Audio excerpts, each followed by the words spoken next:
Hey, Bradley and the crew, how would you approach running a quality SEO press release campaign for a strategic best of type affiliate article?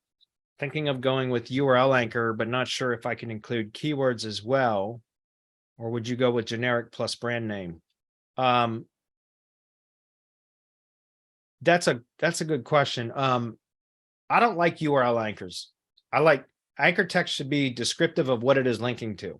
I'm not kidding. That's my opinion on anchor text. I don't like to use URL anchors. I don't like to build generic anchors, or miscellaneous anchors is another term for that. I don't like to build them. Natural link profiles, you're going to accrue generic or miscellaneous anchors naturally, right? So for example, I know you're talking about affiliate, but for local stuff, if you're building citations, almost every citation is going to be a miscellaneous or generic anchor. It's going to say website, right? Or something like that. So you're naturally going to accrue miscellaneous or generic anchors. Other people that link to you don't really have control over that. And so other people will link with URL anchors and things like that. But whenever I'm intentionally building links, I want to use anchor text, either keywords or keyword plus location modifier or brand name, right? A brand anchor, or what I call a compound anchor, which would be brand plus keyword or brand plus location, etc.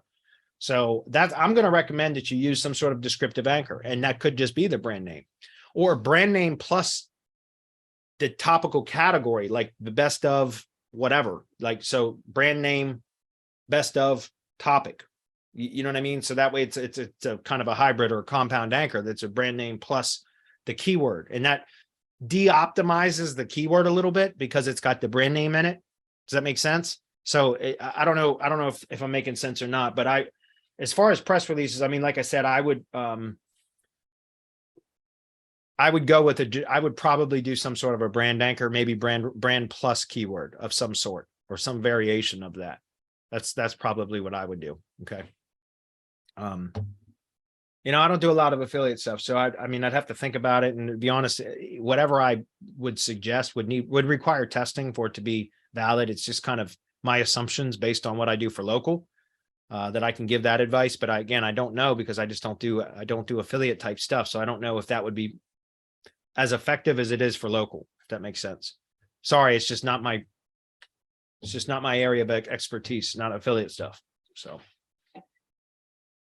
I look at backlinks, guys, as a branding tool, or excuse me, press releases, not as a for years, press releases was one of my favorite backlink sources. It's not the case anymore.